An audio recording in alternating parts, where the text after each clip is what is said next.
Morning, everybody. Jim Feist and Hank Goldberg here in Las Vegas. I can't say sunny Las Vegas.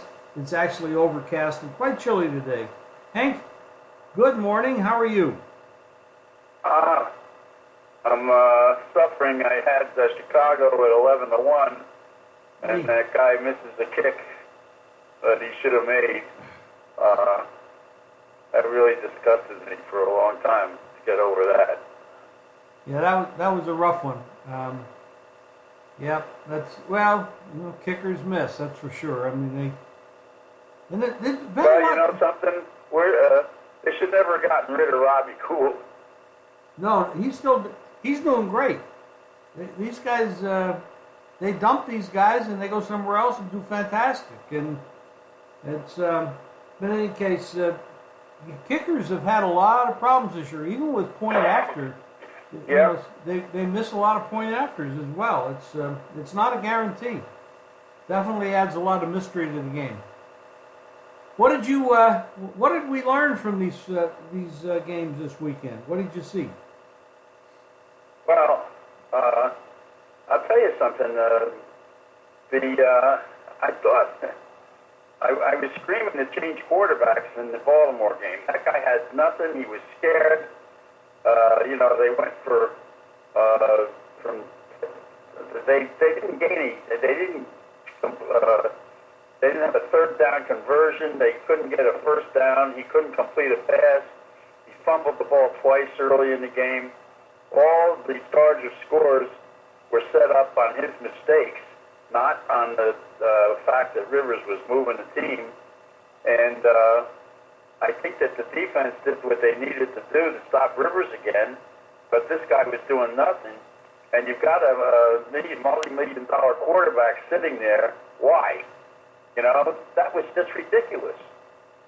And anybody who says that they should not have tried something at the beginning of the second half, I go back to when the Dolphins played Pittsburgh, and Earl Morrall was having a struggle. Again, he had replaced Greasy that year and had taken him to the playoffs because Greasy had a broken leg, but Greasy was ready to play. And Earl was having a difficult time against Pittsburgh. Shula didn't hesitate to pull the plug on Earl and bring Greasy in. They came back and won the game. That's why you have a second quarterback, particularly a guy like Flacco who's been there before. And I think Harbaugh made a huge mistake sticking with Jackson. He was terrible. He couldn't do anything, nothing. And his turnovers and his mistakes were costing them the games, not their the scores, not their defense. Their defense kept holding the Chargers, and the Chargers kept getting great field position and couldn't score. They had to keep settling for field goals. And I thought Rivers didn't play a great game again. Now he's going to go to New England. And I'm sure Belichick was watching that game carefully and saw, well, not that Belichick has the kind of defense that Baltimore has, but Harbaugh just handed the game to them. Yeah, he's going to get a lot of criticism for that. There's no question.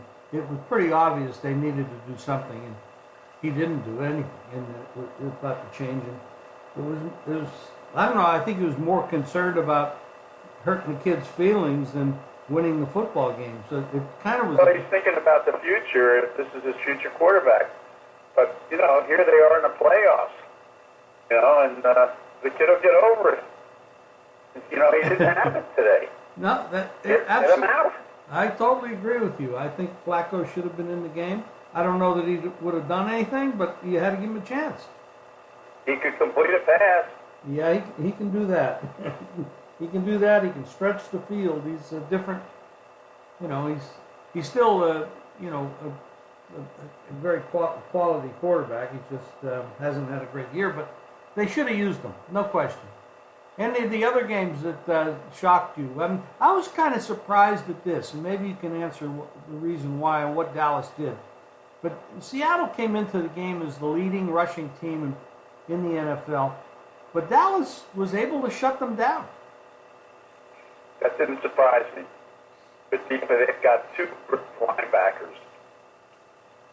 Those two guys are as good as a combination as you'll find. Dallas is that's the strength of their defense, and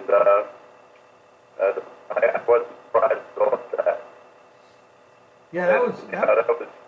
I was lucky that I did 1 point in that game, and so I came out with a winner. Well, I'm glad you did. The team's moving on. What is going on with Nick Foles and the Philadelphia Eagles? No matter what happens in the games, they just keep winning. It's like 2 years now. Well, they were really lucky in this game.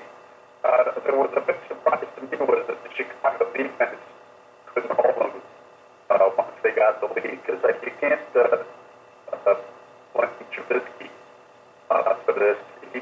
I thought he played well. And he made some big plays when he needed to.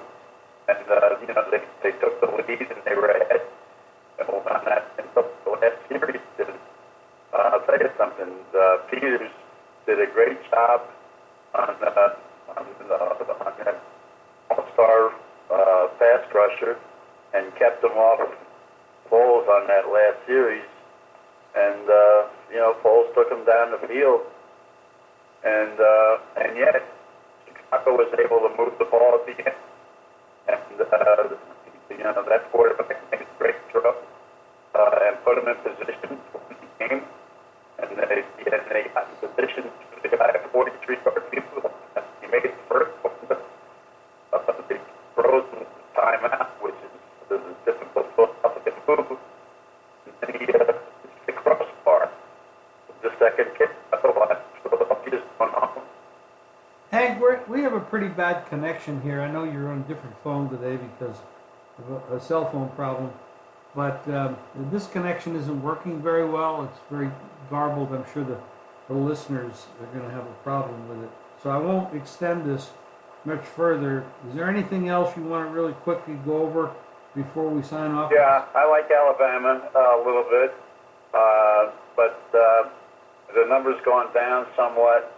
And I just want to say that Lawrence is not facing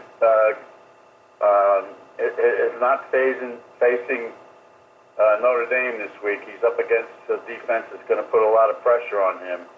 And young quarterbacks didn't fare well yesterday, and maybe that's a sign. All of a sudden, after I said that about the connection, now it's good. So now we have a good connection. Okay. The Dallas Cowboys go out to meet the Rams.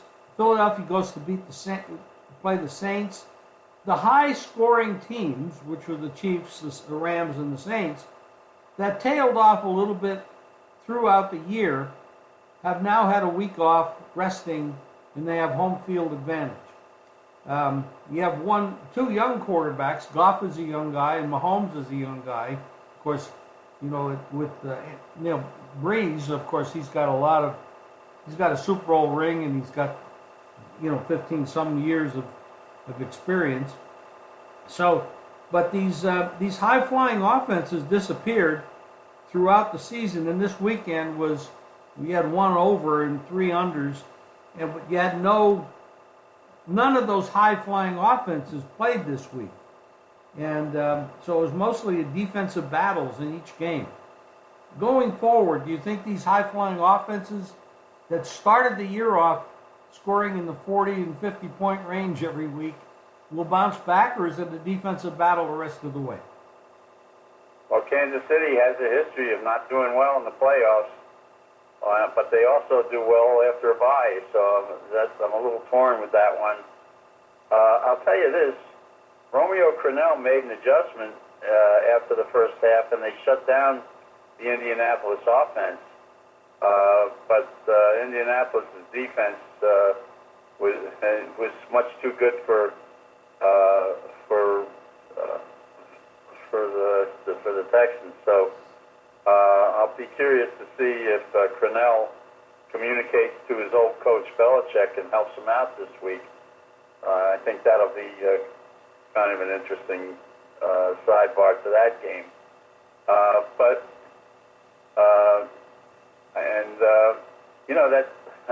That one game was terrible, where the Baltimore game, where nobody had a first down for I don't know how long. They just were. Nobody could even get a first down in that game. The two defenses were in control, but a lot of that was the fact that Jackson could do nothing. I mean nothing. So I don't know if you can go by that game totally.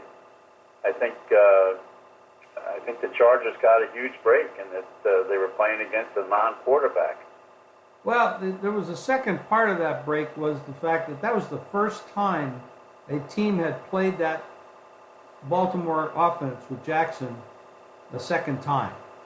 And so they had the opportunity from 2 weeks ago to make quite a bit of adjustments.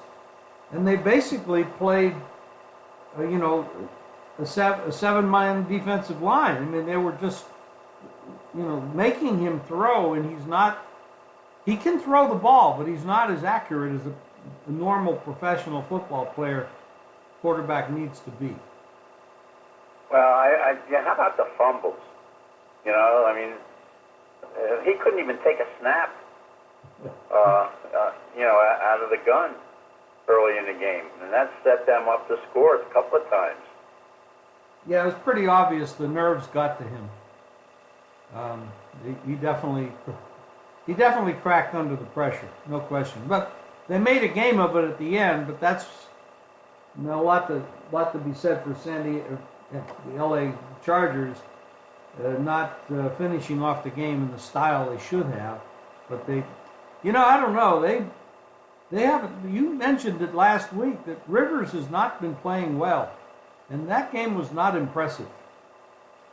Well, once again, he had one touchdown. And that was questionable. He has not played well. He has not moved the club all that well. And I don't know what he's going to do at New England. He's 0-7 against Brady. Yeah, and we all know that Brady and, Gronkowski, I mean, they're not the same guys. We all get older. They've definitely gotten older. A lot of injuries for Gronk. But they are the Patriots. At some point in time, age will catch up to them and they won't be able to perform at a good enough level to win. I'm not so sure it's this year. And the week off definitely didn't hurt them. So I know most of the people talk about who's the better team in the AFC, and they talk about Kansas City and the Chargers and and all that, but I don't think we can write off the Patriots. I'm not ready to do that. This is going to be the fifth game in 6 weeks that Philadelphia's on the road.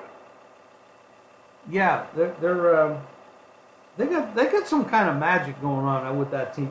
When Foles plays in the playoffs, that fourth down play where they scored, this guy's got nerves of steel. He's got ice in his veins.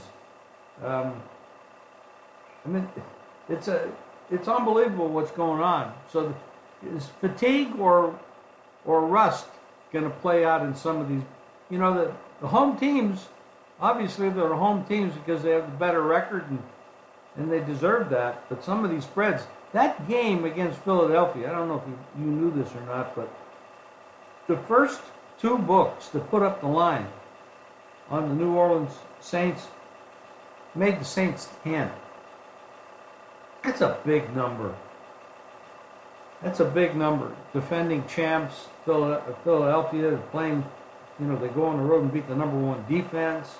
Granted, they could have made the kick and lost, but that's a huge number for a playoff game. Yeah. Hank, anything else? That number, yeah. Well, it is coming down. It's down to 8 now. But it opened 10, and I was kind of shocked that they put up a 10. Anything else you want to cover before we sign off?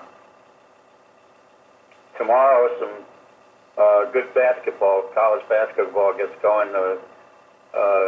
The conference games, and so that'll be fun. And Duke had a good win over Clemson over the weekend. Michigan is really loaded. They're playing very well right now, and they look like the outstanding team in the Big Ten right now. I don't see anybody playing as well as they are right now. They're well coached, and they've got a lot of talent on that team.